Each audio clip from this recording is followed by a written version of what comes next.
नमस्कार, स्वागत है आप सभी का आपके अपने YouTube चैनल पॉलिटेक्निक कॉलेज 91 पर। तो आज हम लोग जानेंगे वो इम्पोर्टेंट टॉपिक जो कि आपको एग्जाम में बहुत सारे नंबर आपको प्रोवाइड कराते हैं। वो क्या? छोटे-छोटे टिप्स हैं जिनका इस्तेमाल करके हम बहुत सारे नंबर गेन कर सकते हैं। तो जैसा कि यदि हम बात करें आपके यूपी बीटी एग्जामिनेशन पैटर्न की, तो 2024 और 25 का जो एग्जाम पैटर्न है वो बदल चुका है।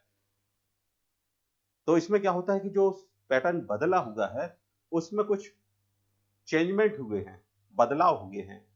कौन-कौन से बदलाव हुए हैं? सबसे पहले तो आपका ऑब्जेक्टिव टाइप के प्रश्न आए हैं, जिसे हम लोग कहते हैं मल्टीपल चॉइस क्वेश्चन। उन पर हम लोग कुछ चर्चा करेंगे। सेकंड आते हैं आपके very short answer type question. Third आते हैं आपके शॉर्ट आंसर टाइप क्वेश्चन और लास्ट में आते हैं आपके लॉन्ग आंसर टाइप क्वेश्चन। ये वो प्रश्न हैं जिनमें ये मान के चलिए कि 99% लोगों को पता नहीं होता कि इन प्रश्नों को कैसे सॉल्व करना है। यदि आपको ये पता है इनको सॉल्व करना, तो आप इसी समय वीडियो को छोड़ सकते हैं। और यदि आपको क्यूरोसिटी है, जिज्ञासा है कि इन प्रश्नों को कैसे सॉल्व किया जाता है और कितने अच्छे नंबर हम लोग ला सकते हैं, तो इस वीडियो को आप शुरू से अंत तक एंड तक देखेंगे। तो पहले बात करते हैं कि यदि लॉन्ग आंसर आ जाता है तो लॉन्ग आंसर को आपको लिखना कितने शब्दों में होता है। तो बात करते हैं कि यदि लॉन्ग आंसर आता है, जिसे कहते हैं दीर्घ उत्तरीय प्रश्न, इसको आप 100 से 150 शब्दों में ही लिखेंगे। 100 शब्दों से कम यदि आप इनको लिखते हैं, तो ये मान के चलिए कि यदि ये प्रश्न आपका 4 नंबर का है, 4 नंबर का है या 5 नंबर का है, यदि आपने 100 शब्दों से कम में लिखा है, तो आपने कितना ही सही प्रश्न सॉल्व किए हों या उसको सही तरीके से डिस्क्राइब किया हो, परंतु आपको पूरे नंबर कभी भी एग्जामिनर नहीं देता है। इसलिए जो भी आपका 4 अंकों का या 4 नंबर का जो प्रश्न होगा, उसको आप 100 से 150 शब्दों में ही लिखेंगे। सेकंड आ जाते हैं आपके वे प्रश्न जिनके मार्क 2.5 नंबर के होते हैं। ऐसे प्रश्नों को हम लोग कहते हैं शॉर्ट आंसर टाइप प्रश्न, या हिंदी में कहते हैं लघु लघुत्तरीय प्रश्न। इनको यदि आप लिखते हैं तो इनके आंसर आप 40 से 50 शब्दों में दे सकते हैं। इससे कम शब्दों में यदि आप प्रश्न के आंसर देते हैं तो कभी भी एग्जाम में पूरे नंबर नहीं मिलते। अब आते हैं आपके थर्ड आते हैं short very short answer type question, जिसे कहते हैं अति लघुत्तरीय प्रश्न, जो कि आपका 2 नंबर का आता है, 2 मार्क का आता है। जब भी आप इन प्रश्नों को हल करते हैं, लिखना प्रारंभ करते हैं, तो इनके जो शब्द होंगे वो रहेंगे आपके 20 शब्द से लेकर 30 शब्द में आप प्रश्नों को लिखेंगे। और लास्ट में आ जाता है मल्टीपल चॉइस प्रश्न, जो कि आपके यूपी बीटी के न्यू पैटर्न 2024-25 में ये जुड़े हुए हैं प्रश्न। तो इनमें आपको टोटल नंबर ऑफ क्वेश्चन आएंगे 12, जिनको अटेम्प्ट करना होगा आपको 10। मतलब आपको 2 प्रश्न ऑप्शनल मिल जाएंगे और प्रत्येक प्रश्न आपका 1 नंबर का होगा। तो ऐसे यदि आप 10 प्रश्न करते हैं तो आपके जो 10 नंबर के मल्टीपल चॉइस प्रश्न हो जाते हैं। तो ये है आपका यूपी बीटी यूपी का एक एग्जाम पैटर्न जो कि अब चेंज हुआ है। खासकर जो नए बैच के स्टूडेंट हैं, न्यू सिलेबस वाले स्टूडेंट हैं, उनके लिए ये नियम बहुत सटीक तरीके से लागू होता है।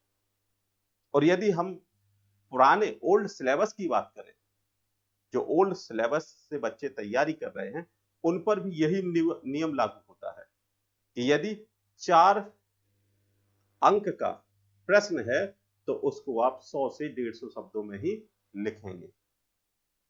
यदि 2.5 मार्क का प्रश्न है तो उसको आप 40 से 50 शब्दों में लिखेंगे और यदि 2 नंबर का प्रश्न है लिखने के लिए तो उसको आप 30 से 40 शब्दों में ही लिखेंगे। तो आशा करते हैं कि यदि आपको ये वीडियो आपको इंफॉर्मेटिव लगी है तो वीडियो को लाइक कीजिएगा और यदि आप पहली बार हैं तो वीडियो को सब्सक्राइब कीजिएगा और यदि आपको कोई भी क्वेरी है, कोई भी संदेह है, डाउट है तो आप कमेंट के माध्यम से बताएंगे। यदि आप कमेंट के माध्यम से बताएंगे तो आपके लिए हम फिर एक नया तरीका बताएंगे जिसमें आप सही तरीके से प्रश्नों को कैसे लिखेंगे, क्योंकि आप लोगों के जो प्रश्न हैं, कॉपियां जो चेक होती हैं, अब स्कैन होकर कॉपियां चेक हो रही हैं। स्कैन करेंगे और स्कैन करने के बाद स्कैनर में ही हमें पता चल जाएगा कि कितने प्रत्येक प्रश्न को कितने नंबर देने हैं। तो उस पर एक अलग से वीडियो बनाएं। यदि आपकी इच्छा है तो आप कमेंट के माध्यम से अवगत कराइएगा, तो फिर हम लोग डीपली छोटे-छोटे पॉइंटों का इस्तेमाल करेंगे। हम अपने भी अनुभव साझा करेंगे। जब कॉपियों को चेक करने जाते हैं तो क्या हम तरीका इस्तेमाल करते हैं और किस तरीके से एक एग्जामिनर एक्सपेक्टेशन रखता है कि स्टूडेंट कैसी कॉपी को रिप्रेजेंट करे, क्योंकि जितने अच्छे तरीके से यदि आप रिप्रेजेंट करते हैं उतना ही अच्छे तरीके का जो प्रभाव है वो एग्जामिनर पर पड़ता है। जैसा कि आप ये समझिए कि यदि किसी को, जब होटल में हम लोग जाते हैं तो खाना बड़ा सजावट करके सजा के दिया जाता है, लेकिन खाना तो हमें क्या है, एक दूसरे के साथ मिक्स करके ही तो खाना है। दाल और चावल अलग दिए जा रहे हैं लेकिन हम क्या करते हैं, मिला के ही खाते हैं। यदि हम मिला के ही खाना है तो होटल वाला यदि हमें दोनों मिक्स करके देगा तो शायद वो खाना हम कम से कम खा पाए, क्योंकि वो अट्रैक्टिव नहीं है, सुरुचि भोज नहीं है, मतलब कि इंटरेस्ट नहीं है। ऐसे ही है कि जब भी आप कॉपी को लिखते हैं, रिप्रेजेंट करते हैं तो बहुत से तरीके ऐसे हैं जिनका यदि आप इस्तेमाल करते हैं तो एग्जामिनर बहुत जल्दी अट्रैक्ट हो जाता है और ज्यादा से ज्यादा प्रश्न आपको देता है। तो इन पर यदि आपको ब्रीफली इंफॉर्मेशन चाहिए तो कमेंट के माध्यम से बताइएगा, तो हम अपने एक्सपीरियंस आपके साथ शेयर करेंगे जब हम कॉपी को चेक करने जाते हैं। तो मिलते हैं नेक्स्ट वीडियो में। वीडियो को लाइक कीजिएगा, चैनल को सब्सक्राइब कीजिएगा और अपने दोस्तों के साथ इसी वीडियो को शेयर कीजिएगा। यदि आप अच्छे वीडियो को अपने दोस्तों के साथ शेयर करते हैं तो उनकी भी काफी अच्छी मदद होती है। क्या पता कि जो आपके पास नॉलेज है वो आपके दोस्त के लिए काफी हेल्पफुल साबित हो। यदि आप एक अच्छे दोस्त हैं तो अपने दोस्त के साथ अच्छी चीजों को शेयर करेंगे, और यदि आप बैड फ्रेंड हैं, मतलब बुरे दोस्त हैं, तो क्या करेंगे, अच्छी चीजों को अपने पास रखेंगे और दोस्त को फ्री छोड़ देंगे। तो मिलते हैं नेक्स्ट वीडियो में। वीडियो को लाइक, चैनल को सब्सक्राइब जरूर कीजिएगा। Thank you.